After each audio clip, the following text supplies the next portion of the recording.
종료주일, 오늘 종료주일과 더불어서 고난주간이 시작이 되죠. 우리가 지난 7주 동안 우리 사순절을 쭉 지나오면서 신성한 성품에 참여하는 자, 이 시리즈로 말씀을 나눴습니다. 오늘 그 마지막 시간이에요. 우리가 맨 처음 시작할 때 읽었던 베드로후서 1장 4절부터 7절 말씀을 다시 읽어드리겠습니다.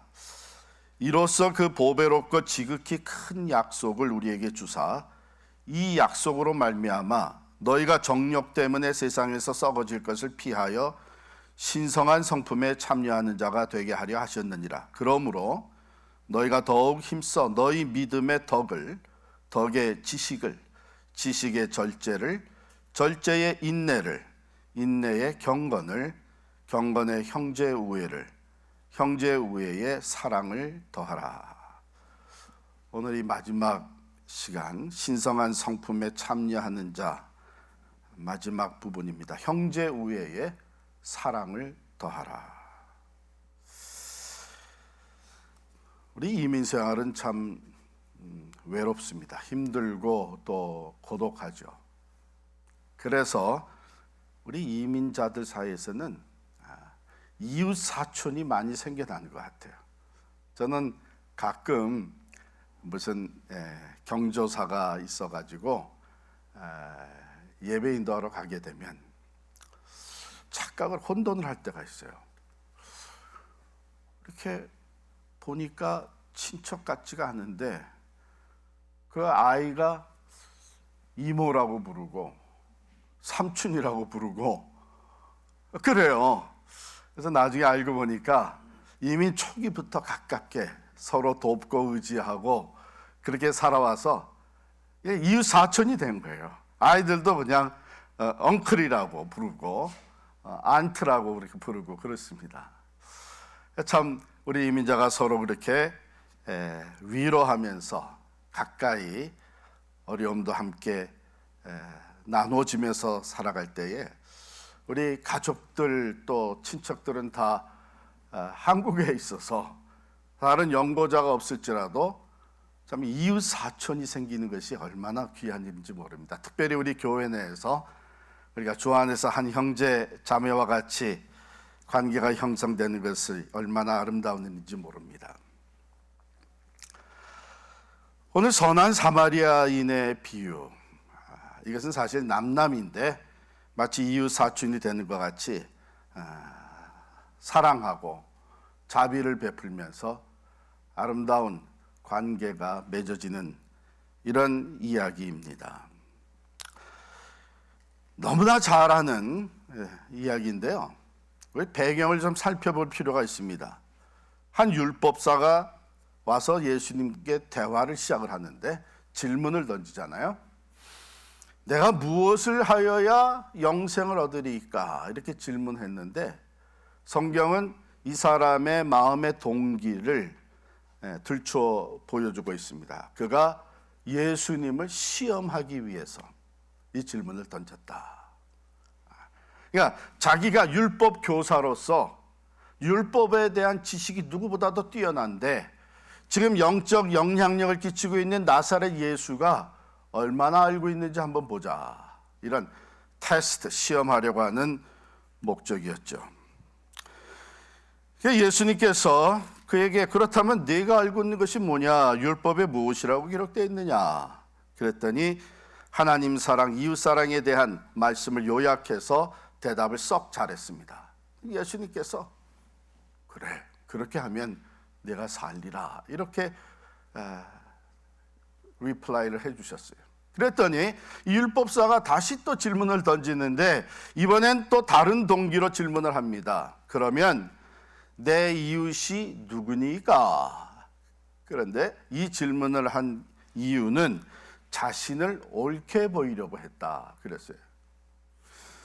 그러니까 자기는 내 이웃이 누구인지에 대해서는 이미 답을 가지고 있고 그리고 그 이웃에 대해서는 내가 충분히 사랑을 하면서 살고 있다. 즉 자기 의의를 나타내 보기 위해서 질문을 한 것이죠.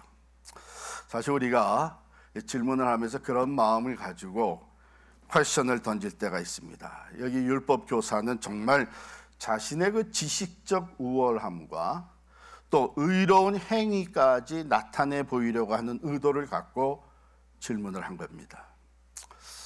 좋지 않은 동기에서 대화가 시작이 됐는데, 그럼에도 불구하고 예수님은 이 율법 교사와의 대화를 통해서 아주 중요한 교훈을 전해주고 있습니다. 귀한 도전의 말씀이기도 합니다. 그게 선한 사마리아인의 이야기예요. 한 사람이 예루살렘에서 여리고로 내려가다가 강도를 만났다. 사실은 그 당시에 이 도상에서, 이 길에서는 흔히 있었던 일입니다. 그 예루살렘에서 여리고로 내려가는 그 길은 위험한 길로 알려져 있어 평판이 높았던 길입니다. 그래서 별명까지 붙여져 있었는데 피의 길이다, Bloody Way라고 하는 별명까지 붙어 있었던 길이에요. 그러니까 어떻게 보면은 참 이 사람이 무지해서 그랬는지 아니면은 조심성이 없어서 그랬는지 어쨌든 강도를 만났어요. 다 뺏기고 매를 실컷 맞고 거반 죽게 되었습니다. 버려진 채로 있는데 그 옆으로 제사장이 지나가요. 그 다음에 또 레위 사람이 지나가게 됐다는 이야기입니다. 여러분, 제사장, 가장 거룩한 하나님의 사람으로서 하나님의 성전에서 제사를 드리는 일을 맡아서 중보자의 역할을 하는 그런 분이죠. 또 레위인도 레위 지파에 속한 사람들이 하나님의 성전에서 일을 보며 봉사하게 특별히 구별된 사람들입니다. 이 두 사람이 그 곁을 지나간다는 얘기가 진행이 될 때에 여러분한테 기대감이 생기지 않겠어요? 이 얘기를 듣는 율법교사도 그런 생각이 들었을 거고, 만약에 다른 사람들, 아니 강도를 만난 이 피해자는 제사장이 지나가는 것을 보면서, 레위인이 지나가는 것을 보면서 기대를 가졌을까? 이젠 살았다. 이제는 이 사람이 살게 됐구나. 누구보다도 거룩하고 누구보다도 사랑을 얘기하는 제사장과 레위인이 지나가니까 큰 기대가 생겼을 거예요. 안도의 숨을 쉬면서 이젠 됐다. 그런데 큰 실망이었죠. 제사장이나 레위인은 강도 만난 자를 보고 그냥 피하여 지나갔다. 그를 보고 피하여 지나갔다. 이렇게 실망이 크죠. 그만큼 기대가 있었기 때문에. 기대와는 달리 강도를 만나 거반 죽게 된 사람을 그냥 보고 피해 지나갔습니다. 왜 그냥 지나쳤을까? 당연히 도움을 줄 만한 사람들인데 왜 그냥 지나쳤을까? 여러 가지 우리가 생각을 해볼 수 있는데, 너무 바빠서, 시간에 쫓기는 바람에, 또는 그들이 성전에서 맡은 그 거룩한 직무가 우선이 되지 않았을까? 이렇게 거반 죽게 된 사람을 돌봐주다가 죽어 시체를 만지는 격이 되게 되면 부정하게 되어서 당분간은 성전 일을 보지 못하게 되어 있었기 때문이죠. 그래서 그랬을까? 아니면 이게 워낙에 위험한 길이기 때문에 머뭇거리다가 나도 강도를 만날 수 있다고 하는 두려움 때문이었을까? 자신의 안전을 생각하면서 그냥 지나갔을까? 여러분, 이것은 여러 가지 이유를 생각해 보는 것은 그렇게 어려운 건 아닌 것 같아요. 왜냐하면 우리 자신의 삶을 돌아보면 알 수 있죠. 우리가 갑자기 길에서 어려운 사람을 봤을 때에 어떻게 했는지. 바빠서 그냥 지나갔을 수도 있고, 보니까 한국 사람이 아니니까 이러면서 지나갔을 수도 있고, 난 지금 더 큰 일, 더 중요한 일을 하고 있으니까 그것 때문에 지나갔을 수도 있고, 난 뭐 도와줄 힘이 없다. 또 현대인들에게는 괜히 도와준다고 나섰다가 이제 나중에 뭐 연락이 와서 법정에서 증인이 되어달라 뭐 이렇게 되면 그 시간 뺏기고 얼마나 귀찮은 일이에요. 그래서 교통사고가 나도 멀리서 보고 지나갔죠. 뭐 제사장, 레위인, 또 오늘날의 크리스찬으로 살아가는 우리들 다 비슷한 생각이 아니겠어요?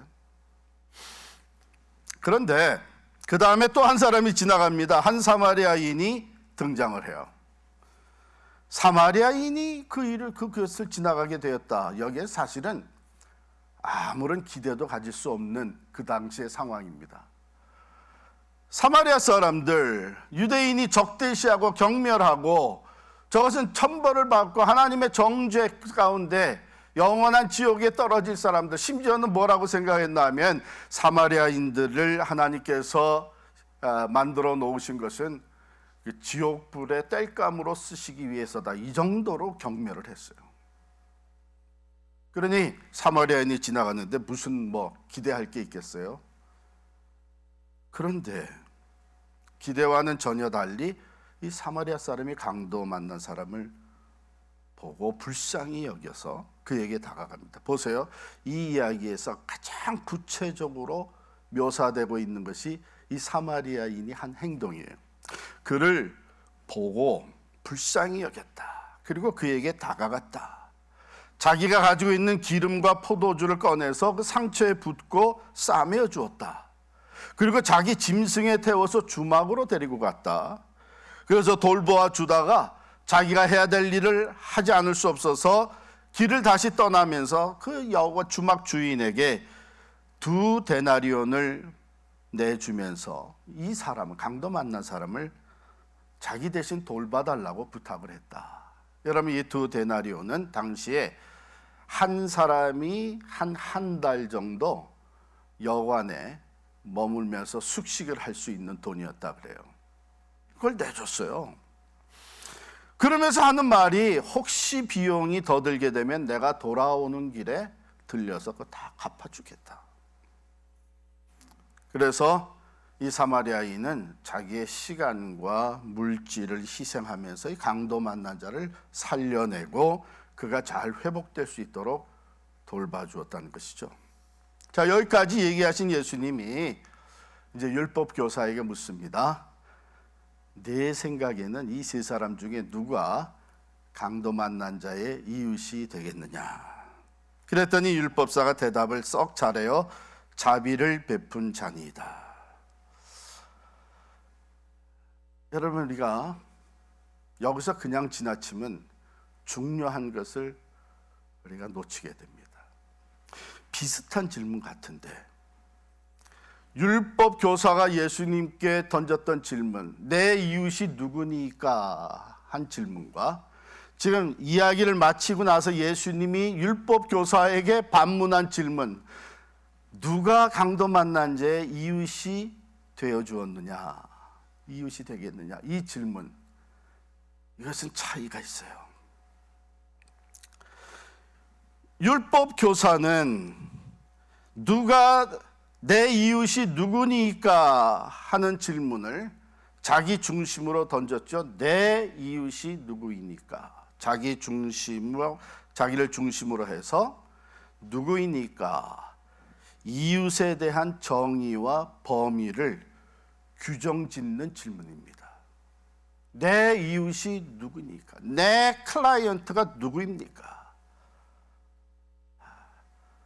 나와 가까이 지내는 사람이 누구니까? 이것은 나 중심으로 이웃에 대한 정의 그리고 범위를 규정짓고자 하는 질문입니다. 그런데 예수님이 던진 질문은 누가 강도 만난 자의 이웃이 되겠느냐? 이것은 강도 만난 자를 중심으로 한 질문입니다. 강도 만난 자, 누가 그의 이웃이 되겠느냐? 즉, 그 강도 만난 자에 대한 이웃에 대한 정의와 범위를 논하는 것이 아니라 이웃이 되어주는 사랑의 실천에 대한 이야기입니다. 그래서 질문 자체가 다르죠. 그런데 현대인들은, 우리들은 누가 내 의시이느냐 이것을 얘기하는 걸 좋아합니다. 정확하게 정의를 내리고 정확하게 선을 긋고 바운드를 만들어 놓고 그래야 마음이 편한 거예요. 율법 교사니까 오히려 그런 일에는 누구보다도 탁월했겠죠. 아까도 말씀드렸지만 율법 교사는 이웃이라고 하면 같은 유대인이고, 그리고 그 이웃을 위해서 내가 규례대로, 율법대로 사랑을 실천해 왔다는 얘기죠. 그래서 자기 의의를 나타내보고 싶었습니다.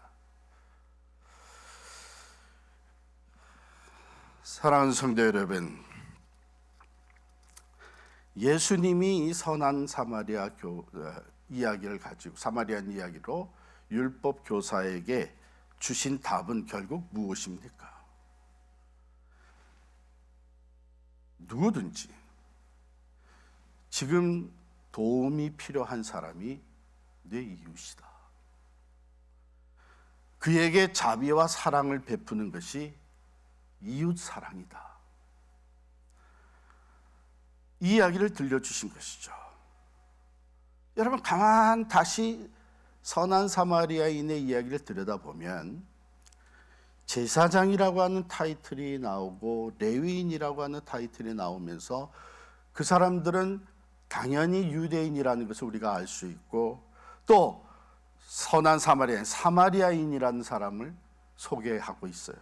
그런데 정작 강도 만난 사람은 누군지 아무 인포메이션도 없어요.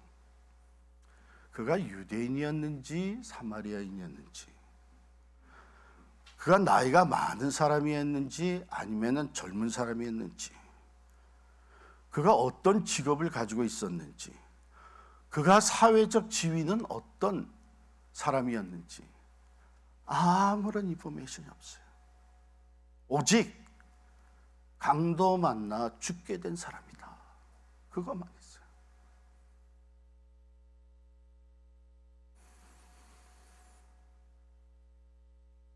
어느 늦은 밤에 한 유대 랍비가 제자들을 모아놓고 질문을 던졌습니다. 이 밤이 다 지나가고 밝은 아침이 이제 시작되고 있다고 하는 것을 우리가 어떻게 알 수 있느냐? 그랬더니 제자 중에 하나가 이렇게 얘기를 합니다. 우리가 멀리서 보면서 움직이는 물체를 보며 저게 양인지 아니면 개인지를 구별할 수 있으면 그때는 밝은 아침이 시작된 거 아니겠습니까? 랍비가 대답을 한, 그래, 그 일리가 있는데 사실 그렇지는 않다 그랬어요. 그러니까 제자들이 의아했어요.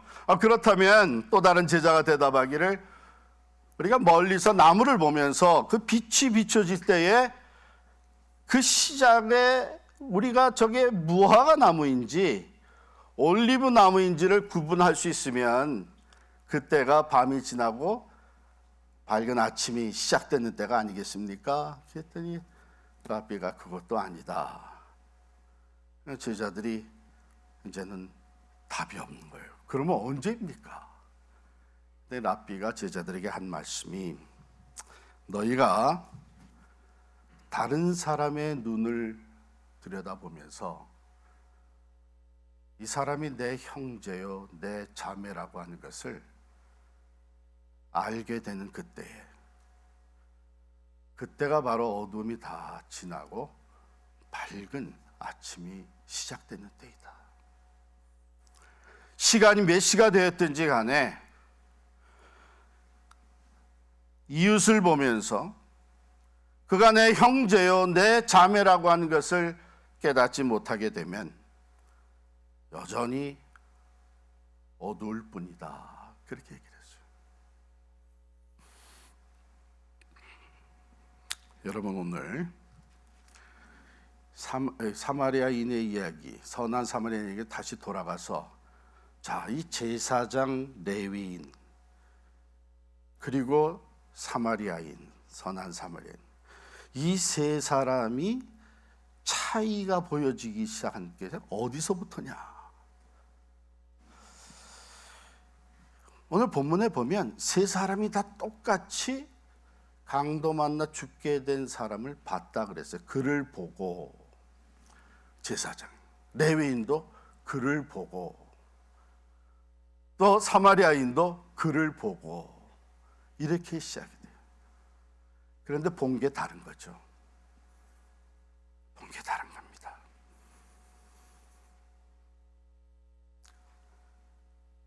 여러분, 오늘이 종려주일이에요. 예수 그리스도께서 어린 나귀 새끼를 타고 예루살렘으로 입성할 때에 수많은 군중들이 소리를 쳤습니다. 호산나, 호산나 찬송하리로다. 호산나라고 하는 뜻을 우리가 잘 알고 있는 대로 Save now, 우리를 이제 구원하소서, 메시아로, 구원자로 영접해 드렸습니다. 예수님이 그들을 다 봤습니다. 그 수많은 군중들을 바라봤습니다. 그 중에는 예수님을 환영하는 사람만 있었던 것은 아니고 예수님을 죽이려고 음모를 꾸미고 있었던 종교 지도자들도 보였겠죠. 또 자기를 따르기는 하고 있지만 이제 곧 자신을 배반하고 팔아넘길 가룟 유다도 보였겠죠. 호산나 구원하소서 소리는 치지만 자신들이 죄인이라는 것을 고백하지 못하고 어떻게 하면 풍성히 먹고 편안한 삶을 누리면서 이 로마 제국을 뒤엎고 자유로운 이스라엘 왕국을 회복해 주실 것이냐 하는 엉뚱한 꿈을 가지고 예수님을 환영한 사람들이 대부분이었겠죠. 또 한 가지, 그 군중들이 이제 며칠 지나지 않아서 Crucify him, 예수를 십자가에 못 박으라고 돌변하게 될 것도 예수님 다 보고 계셨겠죠.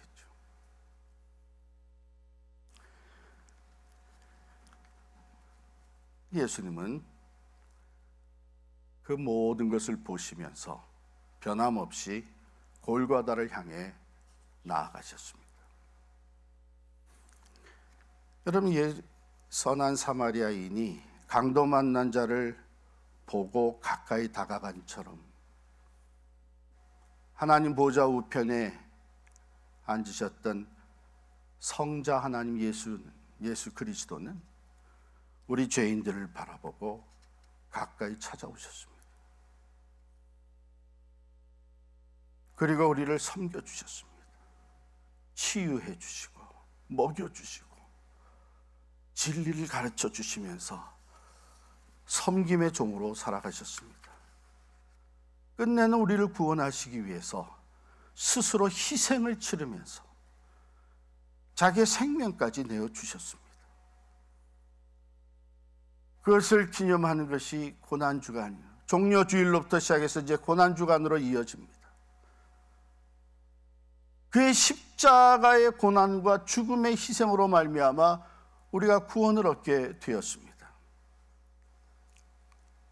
여러분, 무엇이 예수님을 십자가에 죽게 만들었습니까?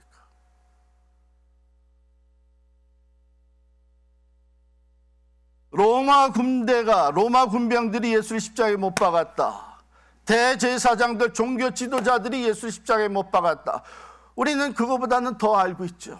그게 아니고 우리 죄가 예수를 십자가에 못 박았다 하면서 우리는 십자가 밑에서 눈물을 흘립니다. 죄를 회개합니다. 그런데 더 정확하게 얘기하면 우리 죄가 예수를 십자가에 못 박은 것이 아니라 사랑이 그를 십자가에 못 박게 죽게 만드는 거예요. 우리의 죄를 다 바라보시면서 우리를 향한 사랑이 없었다면 하나님이 독생자를 보내주실 이유가 없었겠죠. 그러나 하나님이 세상을 이처럼 사랑하사 독생자를 보내주셨습니다. 죄에 파묻혀 사는 우리 모든 인류들을 바라보시면서 예수 그리스도께서 사랑이 없었다면 골고다로 갈 이유가 없었겠죠. 자기 자신을 십자가의 제물로 내어줄 이유가 없었겠죠. 이렇게 생각해 보면 예수를 십자가에 못 박아 죽게 만든 것은 사랑입니다. 사랑이에요.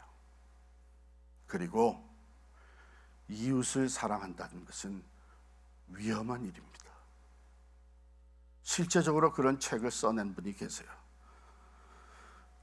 마크 레버턴이라고 하는 분, 이분은 훌륭한 교회 목회자로 목회를 하시다가 풀러 신학교의 또 교수가 되신 분이십니다. 그분이 쓴 책이 제목이 그거예요. Dangerous Act of Loving Your Neighbors. 이웃 사랑은 위험한 일이다. 사실 우리가 어려움 당한 사람, 억울한 일 당한 사람, 사고 당한 사람, 도움이 필요해서 참으로 부르짖고 있는 사람들, 도와주고 싶은 마음이 왜 없겠어요? 더욱이 크리스찬으로서. 그런데 위험할 수 있다는 생각이 든 거예요. 손해볼 수 있다는 생각이 드는 거예요. 잘못하면 내 시간, 내 물질 내어줘야 되는 상황에 들어갈 수 있다는 거예요. It's a dangerous. 그분이 솔직하게 책을 펼쳐냈어요. 이웃사랑을 많이 얘기하지만 실제적으로 dangerous act of loving your neighbor, 이웃사랑은 위험한 일이다. 그 사랑이 예수를 십자가에 죽게 만들었어요. 여러분, 우리가 다른 사람을 볼 때 우리 대부분은 문제를 봅니다. 또 불편함을 느낍니다. 도움이 필요한 사람이, 어려운 사람이 내 주변에 있는 것이 불편한 거예요. 또 아니면 다른 사람을 볼 때에 저 사람이 어떻게 내게 도움이 될 것인가, 이것을 보죠. 먼저 생각합니다. 그런데 여러분, 우리가 다른 사람을 예수님의 눈으로 보기 시작할 때 비로소 우리 마음에 변화가 생깁니다. 그리고 나아가서 생명과 justice, 정의가 풍성한 세상으로 변화되어지기 시작하는 것입니다. 그 변화를 만들어가는 작은 일이 시작이 되는 것이죠. 그를 보고 제사장도 보았습니다. 그를 보고 레위인도 보았습니다. 그를 보고 사마리아인도 보았습니다. 한 강도가 죽어가고 있는 것을 똑같이 보았습니다. 그런데 실제적으로는 본 것은 다릅니다. 제사장과 레위인은 내게 문제를 줄 수 있는 사람, 내게 부담을 줄 수 있는 사람, 내가 희생을 치러야 될 사람, 나에게 위험한 존재로까지 보았을 거예요. 그러나 사마리아인은 내가 도와줘야 될 내 형제로 보았습니다. 그가 누구든지 상관이 없어요. 여러분, 예수님께서 이 땅에 오셔서 병든 여인을 보지 않았습니다. 하나님의 딸을 보았습니다. 12해를 혈루증으로 앓던 여인에게 딸아, 내 믿음이 너를 구원하였도다 말씀하셨습니다. 예수님 이 땅에 오셔서 손가락질 받고 사회에서 소외된 사람을 보지 않았습니다. 이스라엘의 자손을 보았습니다. 세리장으로서 손가락질 받으며 살던 삭개오에게 이 사람도 아브라함의 자손이로다 말씀하셨습니다. 예수님의 눈은 죄인을 보지 않았습니다. 그는 하나님의 형상대로 지음받은 사람들을 보았습니다.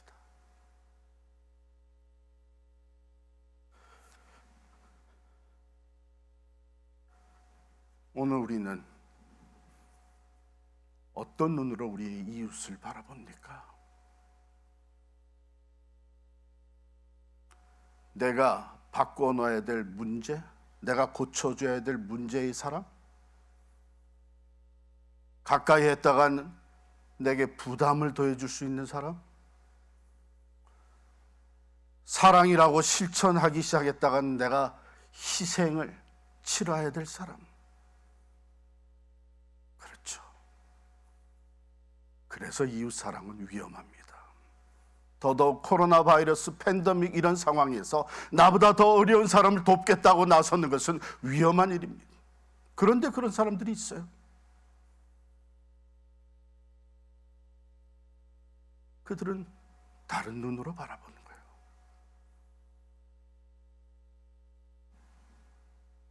위험한 일이지만 예수의 눈으로 바라볼 때 내 마음에 불쌍한 생각이 먼저 생겨납니다. 즉, 내가 먼저 변하는 거예요.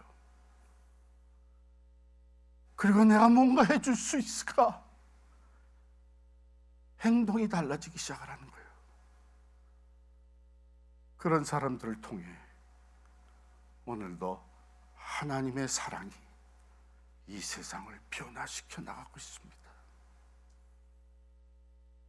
선교적 삶, 미셔널 라이프는 바로 이웃을 먼저 예수 그리스도의 안목으로 바라보는 것입니다. 거기서 차별화가 이루어지고, 거기서 내가 먼저 변화되어지고, 거기서 하나님의 사랑의 능력이 치유와 회복과 용서와 새 사람으로 소생되게 되는 그 하나님의 능력의 역사가 나타나게 되는 줄 믿습니다. 가서 너도 이와 같이 하라. 기도하겠습니다.